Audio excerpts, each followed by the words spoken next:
Good morning. Thank you guys very much for being here.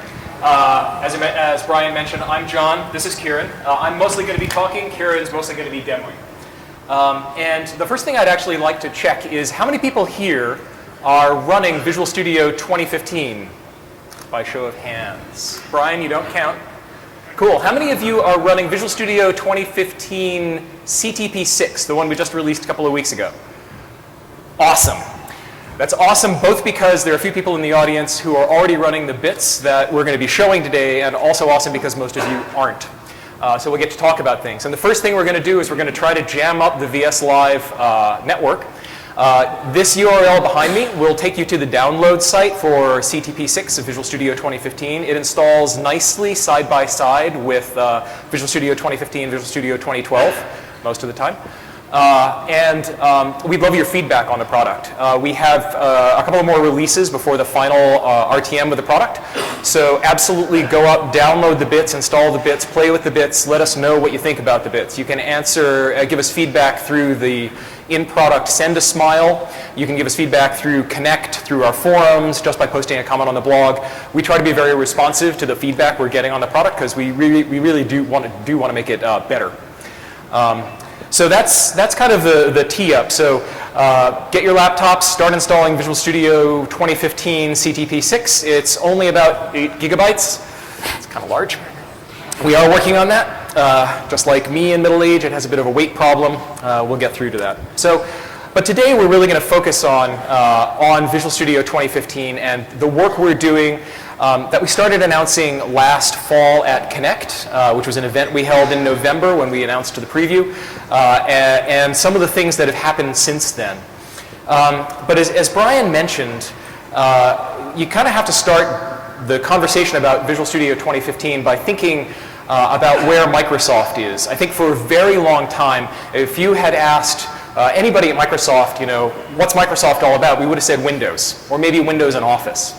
And one of the big shifts that's occurred over the past several years, and I think nowhere is it more evident than with Satya coming in as our new CEO, is that we are shifting the way we think about our business and what needs to happen. And it's a response to what customers like you guys are doing, and also a response to just the changes we're seeing in how software development is done. We now talk about Microsoft as being a mobile-first and cloud-first company. How can you have two things going first? I think the point is mainly it's less about on-prem, although on-prem software is still a huge part of our business, and actually we'll be talking a bunch today about some of the advances we're making for WPF and ASP.NET kind of for on-prem situations. But we really now think a lot more about all sorts of connected devices, not just Windows devices, but Android devices and iOS devices and devices running Linux that support the Internet of Things. And we think about the cloud, and when we think about the cloud, that really pivots how we think about our developer platform. The cloud, to Microsoft, when you say the cloud, it will mean Azure. And Azure it's an incredibly robust cloud. It has everything from the ability to host virtual machines that run any arbitrary bit of software, whether it's Linux or Windows Server, all the way through to a set of very high-level services like the Internet of Things services that Satya announced earlier this week that I'll talk about a little bit more later on in the deck. But also Azure is kind of a front end that enables you to consume other cloud services. And we've partnered with a bunch of other cloud providers, including Salesforce and SAP and GitHub, companies that are kind of born on the cloud or have a strong cloud presence. And you can build applications for all kinds of devices that both bring together your own custom logic that can run as an Azure website or using Azure mobile services, and also pull in information from a site like Salesforce to create a complete application that you then deploy down to the customer desktop. And Visual Studio has had to follow this pattern. In particular, our customers have made it very clear to us that they need to be able to target not just Windows desktop and Windows client devices, Windows Phone and Windows tablets, but also Android and iOS. In particular, Android and iOS. And that's led to a bunch of changes about how we think about Visual Studio. Visual Studio today, even with 2013, but now especially with 2015, it has built-in capabilities to be able to target Android and iOS using C# HTML and C++. And I'll talk again more about that later in the deck. The other part of this conversation, and when we ran through the slides earlier, I realized we weren't going to have a lot of time to go in depth on it, is about our ALM solutions, our application lifecycle management solutions, and how Microsoft is approaching DevOps.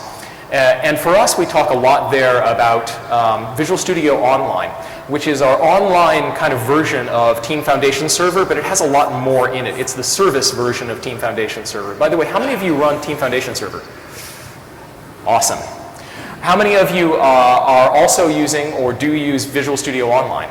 Brian, put your hands down, you don't count. Thank you. All right, so that's actually really good. We should talk more later. Kieran and I will actually be, probably after this, we'll hang around for a couple of hours. We'll be sitting at a table outside, so we will be happy to talk to you about Visual Studio Online, Visual Studio, Azure, things like that. Drilling into Visual Studio 2015, there's a lot in the product. There's a lot in the product for classic desktop development with WPF, for classic ASP.NET development. There's advances we've made in F# and the Python tools, a whole bunch of things that have been around for a while. Looking forward, though, the things you will hear us talk about the most are about how Visual Studio is enabling mobile development, particularly mobile development that is going to enable you to reuse your code across Android, iOS, and Windows devices. You hear us talk a lot about cloud development. And when we talk about cloud development, a lot of that is going to focus on the new ASP.NET v5, which we'll talk about more in the deck, but also consuming Azure services and the work we're doing to make it easier in Visual Studio to consume Azure services. And of course, we'll talk about developer productivity, because that is primarily what Visual Studio is all about. Ever since we started with IntelliSense, we've tried to make the IDE more and more productive. So let's start by talking about mobile development. In the world of mobile development, you kind of are stuck for either getting reach across a lot of devices with a lowest common denominator kind of platform like the mobile web, which is surprisingly robust and you can get a lot out of it, or deep kind of rich experiences. And on Windows desktop, that would be something like WPF. For a native application on iOS, you would probably be using Objective-C or Swift and Xcode. For an Android device, you'd be using Java and Android Studio or Eclipse. What Microsoft is trying to do is to make it a lot easier for you to do not just one device and then have a separate team that does the second device and then have a third team that does the third device, but to have one team that can easily target all three devices from a single experience. The way we do that is through code sharing, and we've chosen 3 technologies to enable us to do that. For the HTML side of the house, we're making heavy use of an open source technology called Cordova, Apache Cordova. For those of you who are unfamiliar with Cordova, it's a technology that actually emerged several years ago. It was a small company that was acquired by Adobe and became Adobe PhoneGap. Adobe then kind of split part of the platform part of the technology, the developer platform part of the technology out, and gave it to the Apache Foundation, and then kept the PhoneGap services like PhoneGap Build as something they could run. What Cordova enables a developer to do is to call local device services from a locally installed application that is in fact written in HTML, JavaScript, and CSS. There's basically a little plugin layer inside Cordova where there are these native adapters, and then the top end just looks like JavaScript APIs. So we have embraced the Cordova open source standard. Visual Studio will lay it down during a typical setup of Visual Studio, and it enables you immediately to start coding using the skills you probably developed writing Windows 8 and Windows Web applications, WWAs, or writing single page applications in the ASP.NET model. A lot of those skills will come forward and they'll be immediately familiar to you. So if you're a web developer today and have built single page applications or anything that looks like an SPA, a Cordova application is a very natural way to be able to reach Android, iOS, and Windows devices. We've taken our own kind of bent on what Cordova is and should be based on the feedback from a lot of very large customers who have very large code bases, including Microsoft. JavaScript at a point becomes kind of unmaintainable. And the fault basically lies in the language itself. It's an awesome dynamically typed language, but it's missing a few key concepts that would actually make it scale to million-line applications. One of them is classes, and another one is modules. So about 2-3 years ago, we introduced a new programming language called TypeScript. TypeScript is basically a language that compiles to JavaScript. And it adds to JavaScript, it's a perfect superset of JavaScript, and it adds to JavaScript classes and modules and optional static types. So basically it enables tooling to be much more powerful, because with static types, suddenly you get better IntelliSense. And it enables you to have much more robust code, because things are better factored. So in Visual Studio, you can either build a bog standard Cordova application using HTML, JavaScript, and CSS, or build one using TypeScript. The nice thing about TypeScript and JavaScript, they work side by side. You can have an application that has some of each. As I said, TypeScript just compiles down to JavaScript. And the other thing is TypeScript, in the future, as ECMAScript, the standard that becomes JavaScript, gets richer and richer, you're probably going to see less and less of TypeScript, because we'll just start to use what JavaScript has in it. So basically, this is a kind of a way of saying, like, we're not trying to work against the standard. This is actually, it's designed by the same guys who sit in the ECMAScript standards board, and it feeds into what the JavaScript standard becomes. If you're coming from a C# background, which I imagine most of the people in this room are coming from, the solution we are providing to you there is from a company called Xamarin. Xamarin has been around for a while. You may be familiar with Mono. Mono is an open source .NET runtime built by a guy named Miguel de Queza. He and his CEO, Matt Friedman, created a company that was basically taking the Mono infrastructure, plugging it into Visual Studio, and making it target Android and iOS devices. And if you download and install the latest CTP of Visual Studio, there will be a tick box in Visual Studio to install Xamarin alongside everything else. Now, normally Xamarin is a relatively expensive product, running over $1,000 per developer per seat. What we are installing with the product is it's kind of a light version of Xamarin. It has a couple of limitations. It doesn't ship with their Xamarin Forms technology, which is a productivity helper technology. And it also has a bytecode limit on the size of the applications you can create, which is about 128 kilobytes. You can still create notable applications with that, but you will have to work within those constraints. But basically, every copy of Visual Studio now comes with a copy of Xamarin, which is going to enable you to basically take your C# code and share it. About anywhere from probably 60 to 90% of that code can be shared across Android, iOS, and Windows devices. The interesting thing about Xamarin is you compare and contrast Xamarin with Cordova. Cordova basically masks the underlying platform. To Cordova, everything kind of looks like a web browser with these native extensions in it. Xamarin kind of took a different pivot.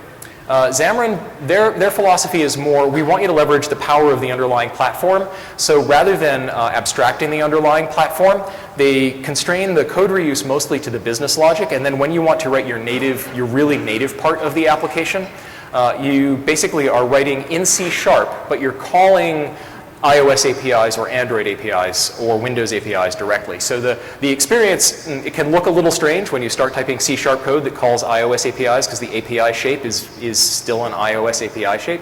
But it does enable you to use those C# skills and use Visual Studio to do that. The very last technology I want to talk about is C++. Now, C++ is actually supported natively across Windows, Android, and iOS. They all support it today. There's no magic that needs to happen in order to do that. But they all support it to different levels and with different compiler technologies. So the trick we had to do here was to, this is actually something we did at Microsoft in order to enable our internal teams, because we have hundreds of millions of lines of C++ code, to be able to repurpose their code across these different devices. The Office team, in fact, has done something very similar to what we have done with this technology, and we'll be moving onto this technology as we get closer and closer to RTM. What we have done is we have pulled the iOS and Android C++ compiler chains into Visual Studio and created a shared project structure on top of it. This enables you to write shared C++ code for the non-UI portions of your application. C++ in particular on Android, there's no real UI stack that you can call from C++. So we really focused on just the shared DLL portion of the application. So the result is Visual Studio now has in it Clang and LLVM alongside the Microsoft Visual C++ compiler. And you basically are going to write a project in Visual Studio and Visual C++ that has code, and then the IntelliSense in Visual Studio will kind of flip you through the different things to tell you, oh, you're calling an iOS API, you're calling, this is not Clang clean, and things like that. So basically Visual Studio is going to help you write your shared DLL like that, and then you'd put a UI on top of it, either using a technology like Xamarin, or you would use a native technology like Android Studio to write Java and Xcode to write iOS, and then Visual Studio with XAML, for example, to then call into the shared C++. Now, the very last thing we did was to create an Android emulator. We have Windows Phone emulators today. They are quite good. And in particular, one of the things we heard a lot from customers who were designing and building for our phone platform was the user experience of our emulator is quite rich. It enables all sorts of things like using a map to pick a location instead of typing in your lat long when you want to simulate your geolocation. So when we started out this project and we started to talk with both internal and external customers, one of the pieces of feedback we got pretty loud and clear was the existing Android emulator that comes from Google is not very good. In particular, it's very, very slow. It basically fully emulates the ARM chipset, and it's just kind of slow. And so what we did was we created, using those same images, an x86 Android emulator that is very fast. It supports OpenGL. It supports most of the device capabilities on the devices. And we've been shipping it now since preview, actually, in November. And it's actually updated several times since then. This is similar in many ways to the emulator that Xamarin has, or similar to the emulator that Genymotion has. Thank you. Yes. But it ships in Visual Studio, and you could just, when you tick, we'll install it. And in fact, Xamarin, when you go through the Visual Studio installation experience, instead of Xamarin installing the Xamarin emulator, they'll just use the Visual Studio emulator. So that's kind of the mobile and device development part, and I'm going to hand it over to Kieran now to show you some of this stuff. Thank you, John. It's fascinating that the Commodore 64 was mentioned earlier, because is anybody from the UK other than me? Oh, hello.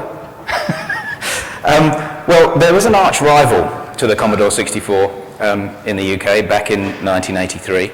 Or 1982, and it is the topic of the demo today. So the topic is certainly not innovative, it is not new from a code base and what it does point of view, but the tools are the focal point. But I'm just going to run this app, and there it is.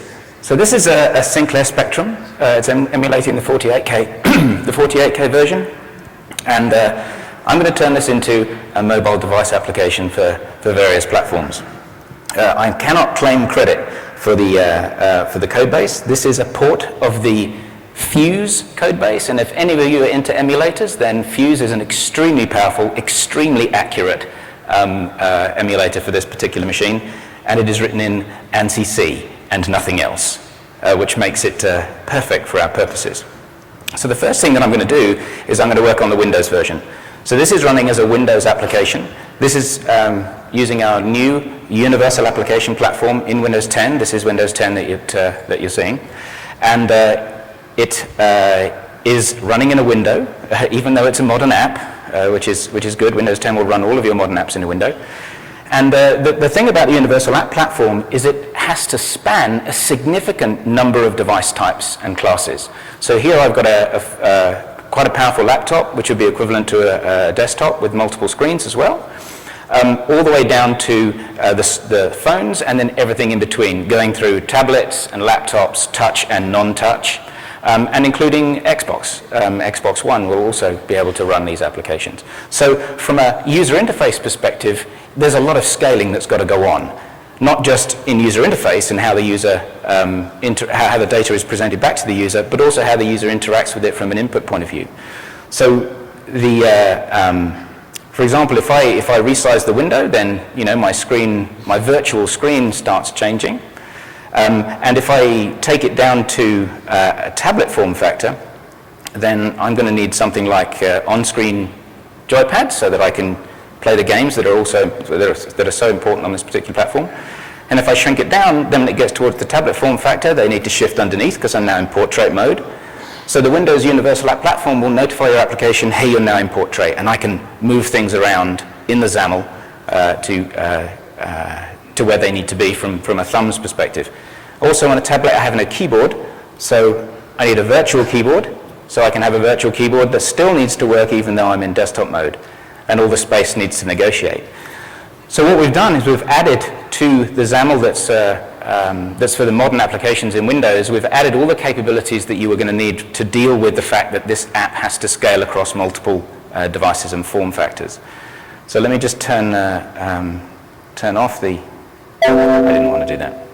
Let me turn off the on-screen keyboard, and I will just load a game. So this is the game selector. It's just a front end. So this is new code. This is not part of Fuse. I wrote this, where I can select any one of my favorite games from a particular publisher, and when I load it, then lo and behold, I can actually start playing, which I'm really not going to do too much of, except what I will do is you'll notice that from an input point of view, the Universal App Platform also responds to the Xbox controller. So I'm navigating around and I could play, but I'm not going to the Xbox controller. But I'm not going to go too much further, but notice I have horizontal scrolling view on this, which is not going to be right for the phone. The phone has a much more vertical orientation. So if I have a look at the same app running on the phone, this is exactly the same package, exactly the same binaries, doing exactly the same thing. If I then bring up the game selector on here, it's the vertical orientation, and the scrolling happens vertically, and I can go ahead and play the games. Okay, so let's have a look at the code. This is the solution, and in the solution, if anybody, how many of you have looked at the Windows Phone and Windows 8.1 tools that we have in Visual Studio 2013? Anybody written an app with those? The universal apps, as we call them in there, where you can have two projects that share the main body of the code. So this new technology allows us to have just a single code base with a single application that generates a single package that will install on any of these platforms. So in the Solution Explorer on the right-hand side, I can see I just have one project. And what I've got open in the XAML Designer is the disk selector. And from the set of screen resolutions that I can select, I can say, okay, well, this is what it's going to look like on a desktop, and what's it going to look like on a phone. The orientation changes, and I can make changes to my XAML. So we've got two ways in which my XAML can be adjusted. In the interest of time, I'm not going to go into detail on them today, but I can change the visual states of the XAML based on things like screen width, screen height, whether I'm in portrait or landscape. And if I have a completely different experience, like say for the Xbox versus a phone, then I can have a separate XAML that shares a code behind. So I can have platform-specific adjustments within the XAML, or if it's a completely different user experience, I can have a completely different XAML but share effectively the controller code that's in the code behind. Okay. So that's the C# XAML part. John mentioned C code. The core of this emulator is written in C. And if I scroll down to the bottom, I'll see I have another project called Emulator Core. And inside the Windows-specific Emulator Core, I just have those things that are specific to Windows. And in here, you'll see things like playing audio, talking to the Xbox controller, various things like that. But the vast majority of the code is in a shared project, and there's a lot of it. It's a cycle-accurate Z80 along with all the other processors that go with it. But also in this solution, because I want to support multiple devices, is I have an Android version, and it's using Xamarin. So if I change that to the Android version, and I run that,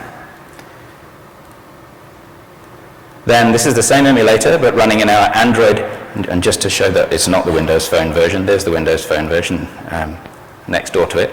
So it's the Android emulator running the same code, the same native code, but a different managed code. And the Android core is just here. And if I have a look in here, all I've got is the J and I, obviously because Android's a Java-based platform, the Java native entry points that the Xamarin code will then call into to invoke the emulator. Okay, what about debugging? Debugging is very important, especially when you're porting code. So the great thing here is that because I've got my shared code that's building in two different tool chains, while I'm developing, if I happen to make a mistake while I'm typing, then that's not happy from either from the Clang tool chain with the Android SDK or from the Windows tool chain with the Windows SDK, IntelliSense will tell me, the build system will tell me.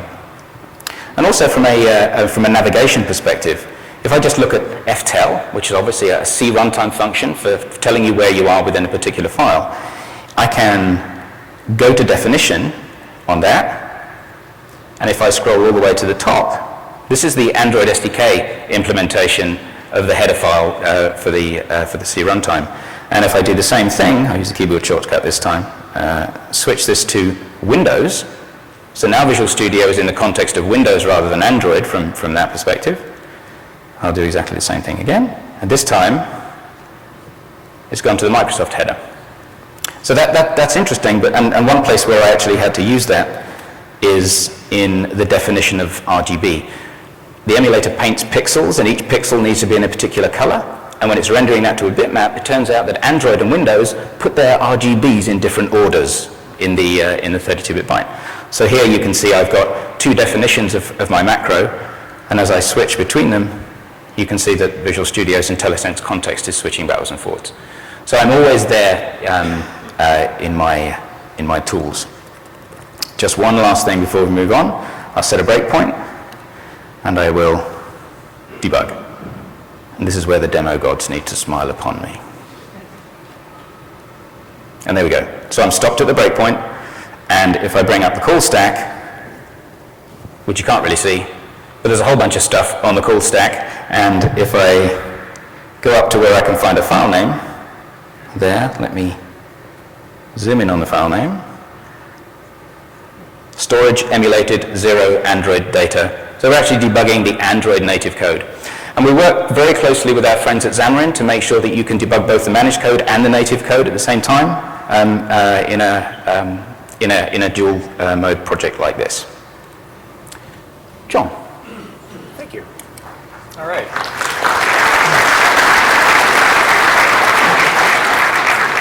So I don't know if I made it super clear, but I did want to say something about this, which is I recognize that probably a lot of you are, how many of you are still mostly focused on building desktop applications? How many of you are mostly focused on building like ASP.NET applications? Okay. How many of you are actually building device applications? Yeah. So one of the things that, I mean, we do continue to make advances in WPF. We do continue to make advances in ASP.NET. And in fact, we'll show some of the WPF tooling advances in a couple of minutes. But one of the things that I recognize here is as your companies kind of expand, they do more things. One of the pressures that comes down very often is, hey, we need a device app.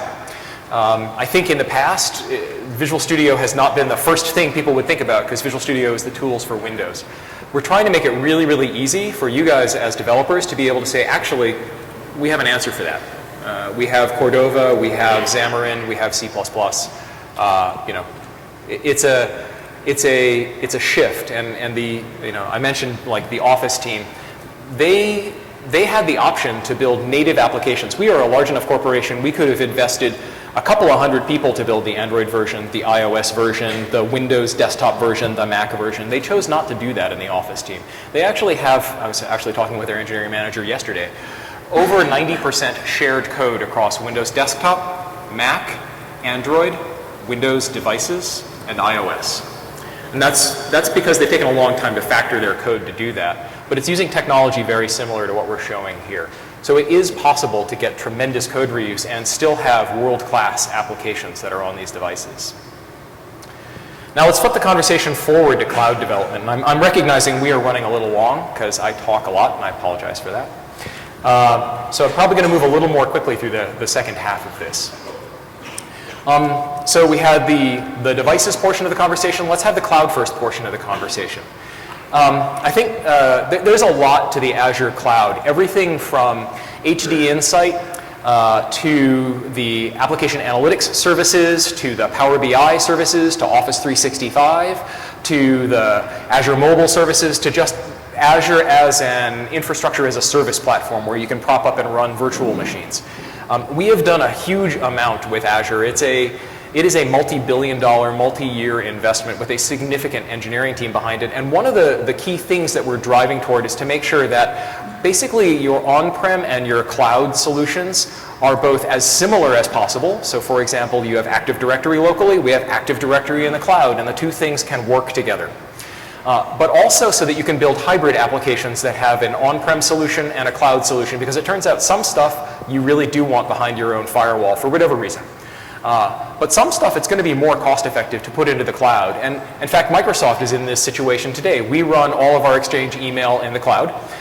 We, for a lot of our teams, in fact, are now using Visual Studio Online for, Visual Studio, for example, uses Visual Studio Online for source code, build, and work item tracking, all in the cloud. But we still have to have on-prem things. Visual Studio is still built on-prem using Team Foundation Server and a bunch of custom build scripts. So we have to manage these hybrid things. You are probably going to wind up managing these hybrid things. And that's one of the areas where Azure really stands out.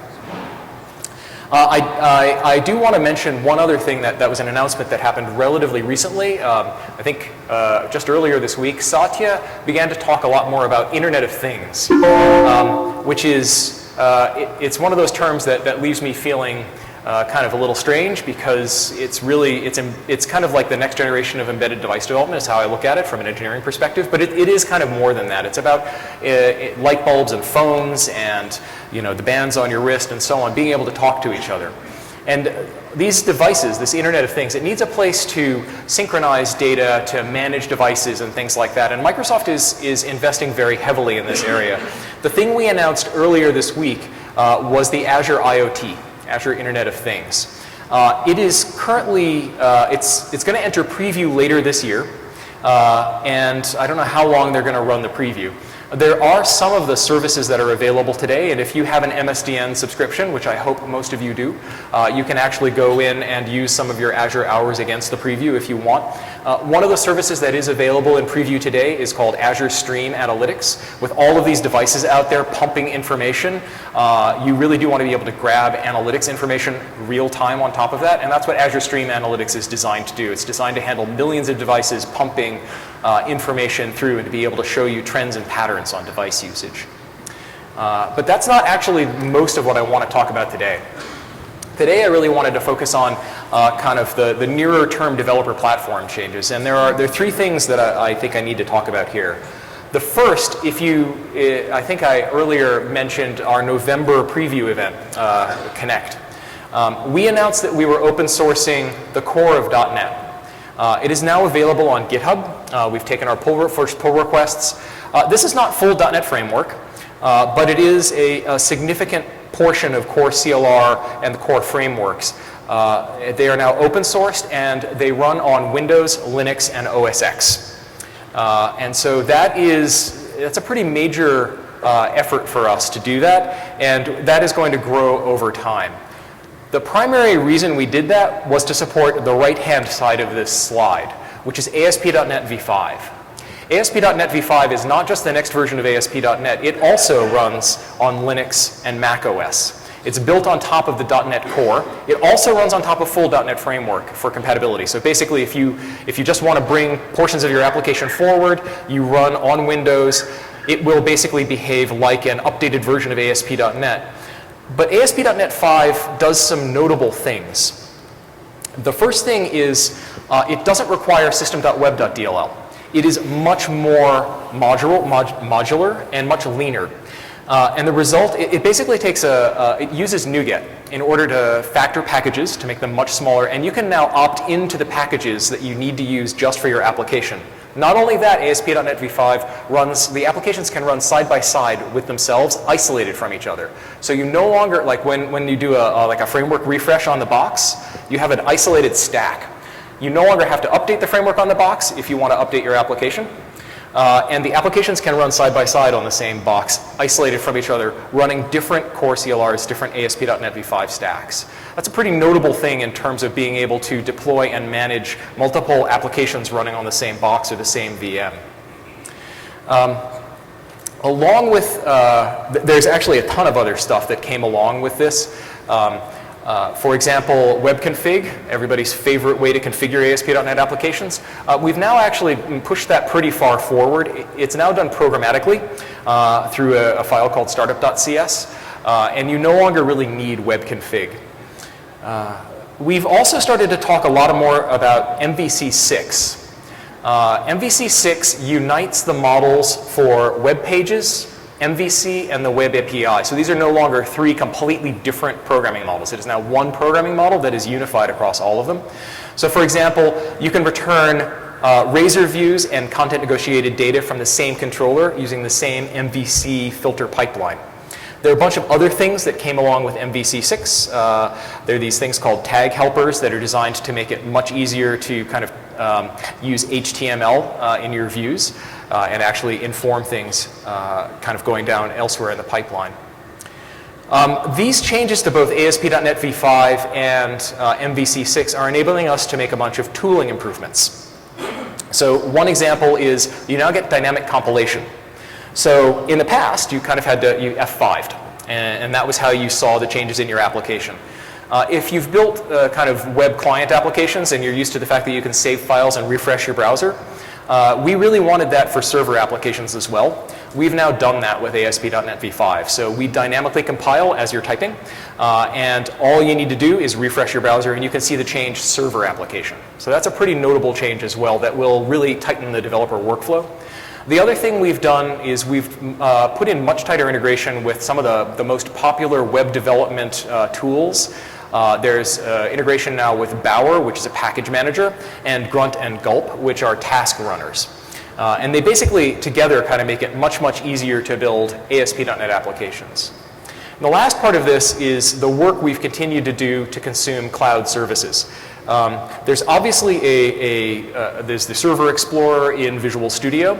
A lot of the work we've done in Visual Studio 2015 is about solving some of the identity woes. I don't know how many of you have experienced what I've experienced, which is you sign into the Visual Studio IDE, you sign into the Windows Store to unlock your developer box to build a Windows 8 application, which then will prompt you periodically to refresh the certificate. Then you have to sign into Azure. Then you have to sign into Visual Studio Online.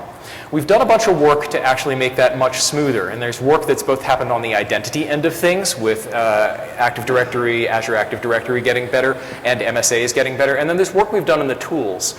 The Server Explorer is now much more aware of the subscriptions you have, so for example, when you sign into the Visual Studio IDE, if you have an MSDN subscription associated with that identity, we'll give you the option of which MSDN do you want to use? What set of VMs do you want to attach to from the Server Explorer? What set of Azure Mobile Services, what HD Insight jobs are you running? So there's a lot more in that Server Explorer that we've kind of invested in. And there's a bunch we've done also to make it a lot easier to consume third-party like REST APIs. I mentioned Salesforce before, SAP, things like that. So there's a bunch of work we've done in the product to make it easier to build these applications that consume things from the cloud. And to show some of that off, again, I will hand over to Kieran. Thank you, John. Well, I'm going to start out in Server Explorer, exactly in the solution that we were in before. We're not going to use, we're not going to put the Spectrum in the cloud. So Server Explorer, as John said, is showing me my signed-in context, and Visual Studio has combined together my MSA identity, which you can see in the top right-hand corner, and my Azure identity, and is signing me straight into the Server Explorer. I'd done that on a different machine, and it just roamed those settings over. So I can navigate in here the things that I would normally look at from an Azure point of view, and Visual Studio is bringing to me the things that are most likely to be used, but there's some things that can only really be done in the Azure Portal, and we make it pretty straightforward just to leap straight out to the Azure Portal. So I'm going to do that now, because one of the things that I tend to do a lot of myself is when I'm working with builds of Visual Studio, whether I'm working with builds of Linux or various other operating systems configurations. I make a lot of use of the virtual machines facility in Azure. And since Microsoft is very generous and gives me an MSDN subscription as part of my employment, I can use that to do my very best work and make sure that I'm using the virtual machines to the best of my ability. So this is the Azure Portal. If I go to the Virtual Machines tab, I've just got two running here. I've got one called Kieran VS and one called Ubuntu. We'll look at the Ubuntu one a little bit later. But the Kieran VS one I created by using just the create gesture in the portal and from the gallery.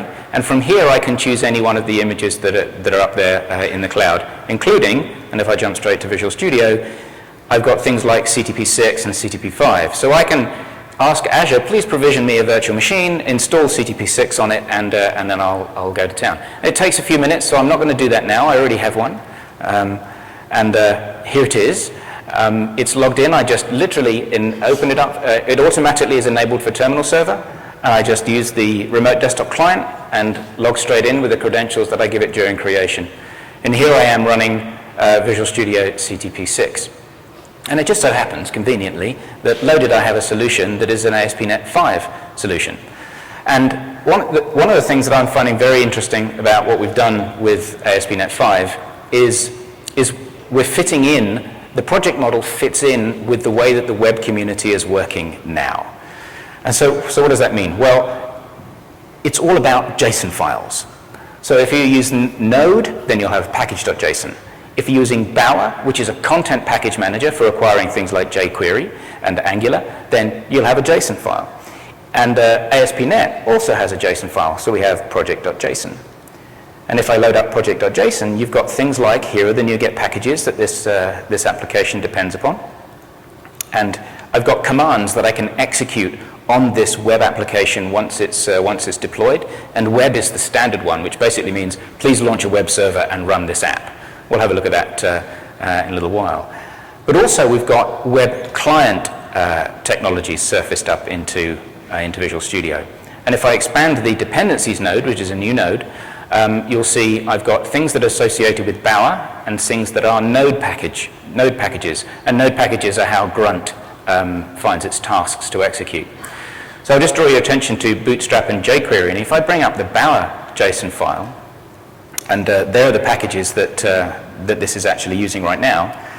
We've enabled IntelliSense onto the repository that backs Bower. So if I wanted to say add Angular, then I could add Angular. And I also get IntelliSense on the version numbers, including with tooltips that remind me what hat means and what tilde means. Hat means major version, tilde means next minor version. So I can go ahead and do that. And then when I save it, Visual Studio will interact with the package manager, and you can see down in the bottom window, we're going out to Bower and grabbing those packages, and Visual Studio has reflected the fact that that operation has now happened. Now, if you're into the command line and you want to do that whole thing from a command line interface, no problem, you can do that, and Visual Studio will just reflect exactly what's on disk. Whereas what we've done here is just kind of made it easy for you to stay in the editor. If you're an editor kind of person, then that's great too. And if I then remove it, Visual Studio will correlate the two pieces of information and tell me that that Angular is now extraneous, because that Bower folder is telling me what's on disk. Because we don't want to do anything destructive. We don't want to go ripping that thing off your disk unnecessarily. And if I wanted to go and get it off the disk, then I can say, okay, open up in File Explorer, and I will delete it. And when I go back to Visual Studio, it'll synchronize, and I'm back to where I was before. So ASP.NET 5 project model fitting in with the way that the modern web works from a client through server.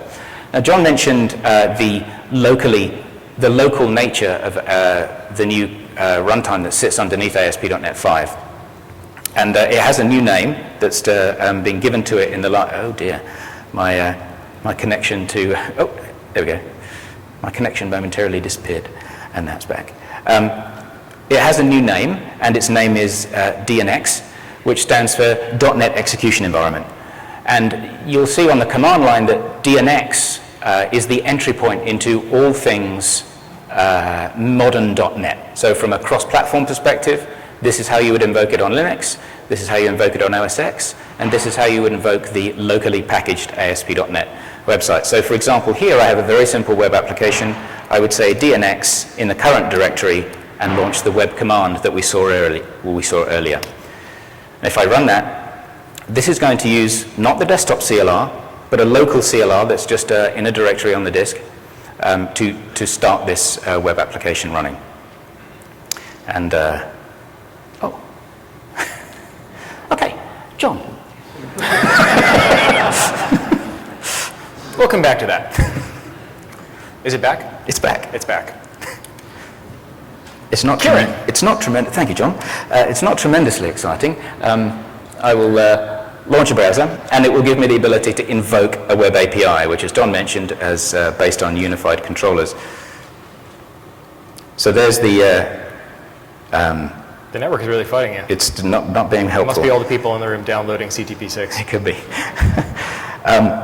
So this is the application that's running out of the local CLR, and if I click on this, then that's just going to launch one of those default entry points. So the last thing that I want to do before I'll hand back to John is that I would just say, where is dnx.exe? And we'll have a look in this directory. This is the application local CLR, along with all of its dependencies. Now, there's a large number of packages in here. The most compact version of this, we'll have a look at that in a little while, but that's everything that I need in order to run this website, which includes all of MVC, all of the base CLR, base class libraries that I would need for a typical business application, and it's all completely local. John. Kieran. All right. So, productivity. It's kind of the hallmark of Visual Studio. It's what we do. We kind of think about it in terms of three things. There's coding productivity. There are these advanced features, which for right now I'm mostly going to talk about testing productivity, and then there's diagnostics. So basically when you think about your edit, compile, debug cycle, it's edit, compile, debug, and test. These things, we're trying to make them much, much more efficient. So alongside improvements that we are making to IntelliSense, improvements we are making to the speed of project load and the build times and things like that, which we do with every release, there are a couple of things that are kind of new and notable in Visual Studio 2015. The first is for C# and VB, we've brought in what's called the codenamed Roslyn language service, the .NET compiler service, which is also an open source project up on GitHub. You can go and take a look at it. And that enables our compilers, our C# and VB compilers, and our language services to do quite a bit more. It's a much better factored compiler than we've had in the past. And in particular, we're starting to get some advanced refactorings and some advanced code analysis that we're able to do with the new language service. We've hooked the Roslyn language service up to a new editor UI feature called Lightbulbs. Lightbulbs, Kieran will show you in a minute, but it's kind of like it's a helper that's actually going to tell you not just what the problem is or what the completion is, but how to fix the problem. And then the very last thing we've done is we've started to actually do live code analysis. So even as you're typing, we're starting to tell you kind of what's going to be the matter in your code, and we feed that back into Lightbulbs as well. So the experience in the editor itself, I hope unobtrusively, is going to start getting much more productive, telling you, anticipating errors before you hit them. We've done a bunch in the testing space. One of the biggest things, how many of you do unit testing? I hope every hand goes up in this room, thank heaven. I had one of these I gave not too long ago, and I asked the same question, and like about maybe a quarter of the room was doing unit testing, and I was like, how the, don't even, it was very painful. We've done something now with our unit testing hookup so that you get smart unit tests. It's much, much easier to auto-generate your unit test framework and to build out from there. It's going to be a lot faster. And we've also done a bunch of integrations between Visual Studio and Visual Studio Online so that the cloud load testing is a lot more efficient. The very last thing to kind of round it out is in the diagnostic space. Diagnostics for us includes debugging, visual diagnostics, and things like that. One of the things so Visual Studio, really, it's kind of like some UI wrapped around a debugger. The debugger in Visual Studio is one of the best features of Visual Studio. I love it. Kieran loves it. I think most of you would probably agree. It's rock solid, reliable most of the time, except for CTP5. Yeah, that was painful. It's fast. It's very good. And actually, I will be honest, the more we've worked with non-Visual Studio debuggers in doing our multi-device development stuff, the more we've realized actually our debugger is pretty good. But it's full-featured, but it's very, very hard to discover some of the features in it. So for example, it has trace points, and it has the ability to do conditional breakpoints. It's not a feature that a lot of people take advantage of. It's quite powerful, both of those, once you get to know them. But it's not very discoverable, and it's even if you discover it, it's relatively hard to figure out how to use it. So we've done some work in the user experience to make it much easier to discover those, set them, and configure them. We've also added and improved our XAML UI diagnostics. So I imagine the room has a lot of Blend users, and there are probably a lot of people in the room who also use the XAML designer inside Visual Studio. One thing that's happening in Visual Studio 2015 is we're putting both of those products on the same shell. They're now both the Visual Studio shell. So Blend in Visual Studio 2015 is built on the VS shell. That's kind of cool because it means it uses exactly the same project system that Visual Studio uses, not the Blend project system, which means round-tripping between the two things now, much, much easier.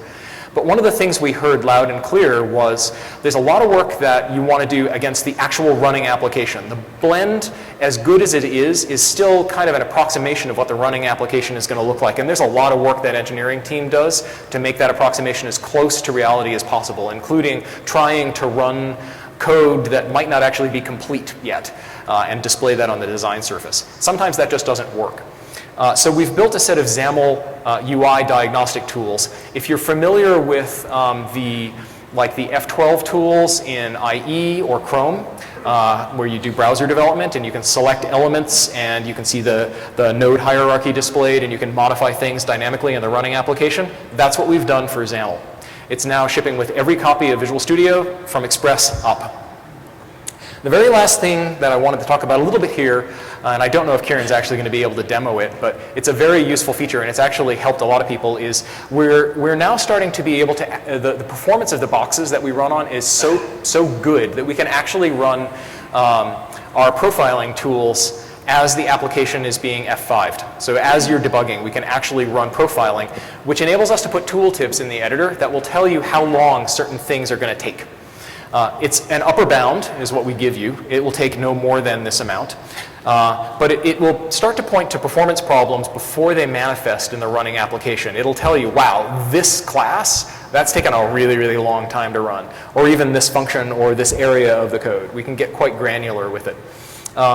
One interesting thing is on higher, more recent operating system updates, in particular on Threshold, Windows 10, we've actually been able to do further work in cooperation with the Windows team to take debugger overhead out of that. So those perf tips are now quite accurate. It actually is the amount of time that function is going to take to execute. So again, I will hand over to Kieran to show some of this. Thank you, John.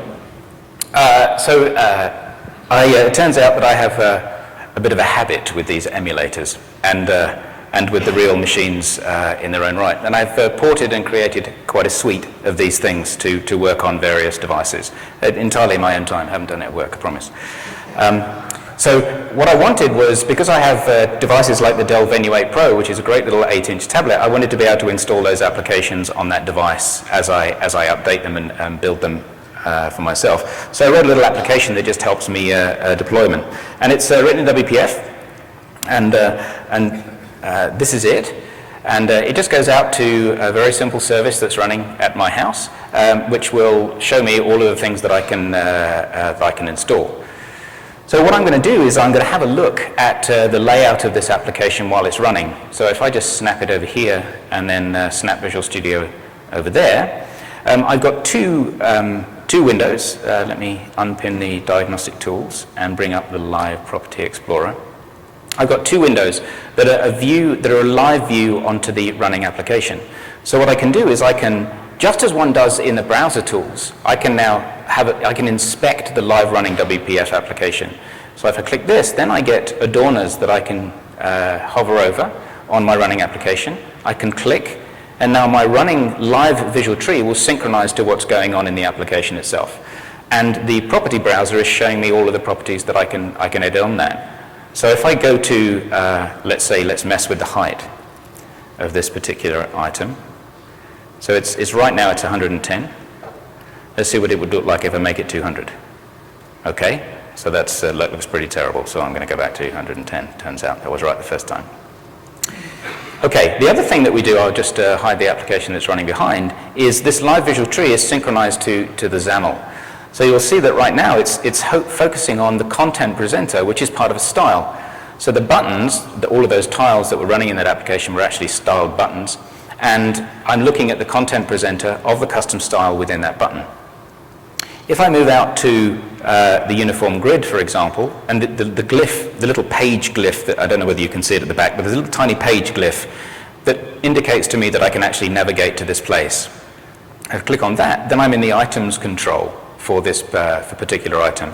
And if I click on the button, then I'm in the data template. So this allows me to navigate up and down the XAML hierarchy, including jumping to styles wherever they may be, make edits to the live running visual tree, and something that we're working on that we're really hoping that we can get in is for those edits to then be reflected back into the XAML without having to remake them again. Right now with CTP 6, you'll find that you can just make them, but they disappear once you push stop. So we're fingers crossed on getting that to map back. So one of the things that John mentioned was the breakpoints and modern breakpoints. If I just go into the call that says, okay, go out to the service that's running on the back end and get me all the available applications that I have to install, if I had a breakpoint on this, we have some new UI that pops up right on the top of the breakpoint. Historically, there's been a context menu that you dive in through a number of dialogues to set the options that you like. If I click this, it pops up right in the editor, and I can say, okay, well, I want to make this a conditional breakpoint, and I get some nice help. Or I can take actions. So for example, I can say log to the output window the call stack, but keep running. Don't break, just log the call stack to the output window and keep going. These things were possible before. They were certainly not easy to find. I had one of those moments when I was playing with this feature for the first time of, wow, that's really cool. And it was the call stack feature that allowed me to do that. I was actually sitting in the office while he was working on this, and suddenly from across the room I heard, wow. That's really excited for me. That's about as excited as he gets. Okay, let's run the application and do some steps. Okay, let's make some space. So if I step in really, really tiny font, you can see here that Visual Studio judged that this took about less than 3 milliseconds to run. Now this number is going to be obviously machine dependent. And we've done work in Windows 10 to try and clean up this number to try and make it as accurate as possible, but there's inevitably going to be a bit of art in it. So you're going to have to see what is the kind of step rate for trivial kind of expressions. And if I step, 3 or 4 milliseconds seems to be about it. If I scroll down to something that's particularly long, like go out to the web server and go and get some data, hopefully we'll see something much more impactful than the 3 milliseconds, unless the web has suddenly decided to go really fast. Okay, now it's over here. There it is, so 221 milliseconds.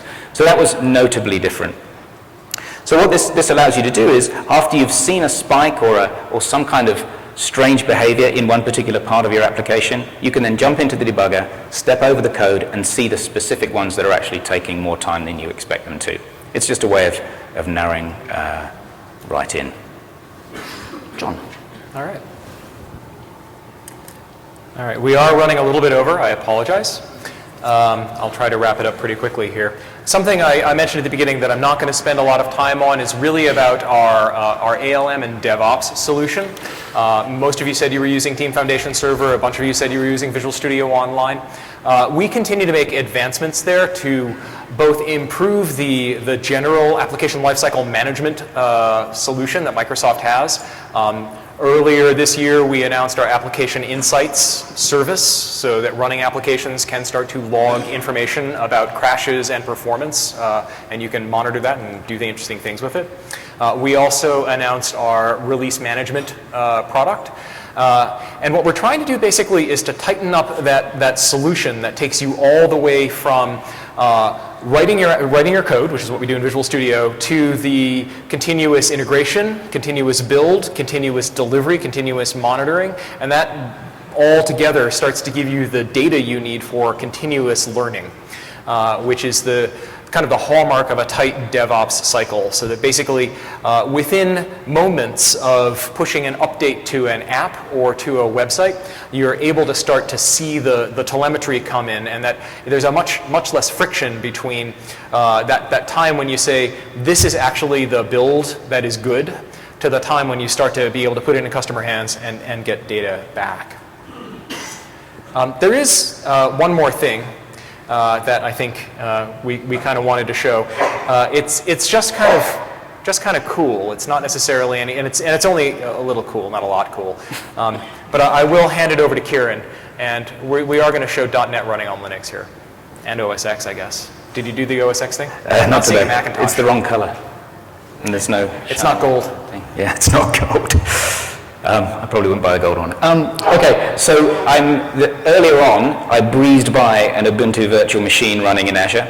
This is it. I've done a secure connection using SSH to it, using PuTTY, which is a fantastic open source SSH tool for Windows. And this is Linux, and I have built the Linux version of the Core CLR, and this is it. I will go into Core CLR demo and runtime, and this is the entire, so I mentioned earlier what you saw was the extremely complete compact CLR running the ASP.NET 5. This is the extremely compact CLR running on Linux, except the 93 megabyte core DLL. That is because I'm built for debug, and you'll see that I'm built for debug in 1 second. And we have a command line tool called core run. And actually, before I do that, I'm sure this is not new code to any of you here. I've compiled that, and I will run it using hello. This is where we have the startup because it's a debug build, and we say hello VS Live. Now, unfortunately, what I wanted to do was an exciting, very visual, entertaining kind of demo, but it's a bit challenging through an SSH window. So this is the best that we could come up with at the time. And hopefully the internet connection will be quick enough. Now this is a thing by Askimation, and it is almost the entire Star Wars movie in ASCII art. And I just wrote a player in C# to run on Linux. So that's the best we could do as far as whizzy and exciting is concerned. John. Thank you. All right, so there is a lot more in Visual Studio 2015 that we didn't have an hour to get to. I hope that the sessions today cover more about what's in Visual Studio 2015. The focus on mobile development, particularly mobile development for iOS, Android, and Windows devices, so it's all three. The focus on cloud development, ASP.NET v5, MVC. The focus on cloud development, ASP.NET v5, MVC 6. The focus on developer productivity in the IDE that we're making in 2015.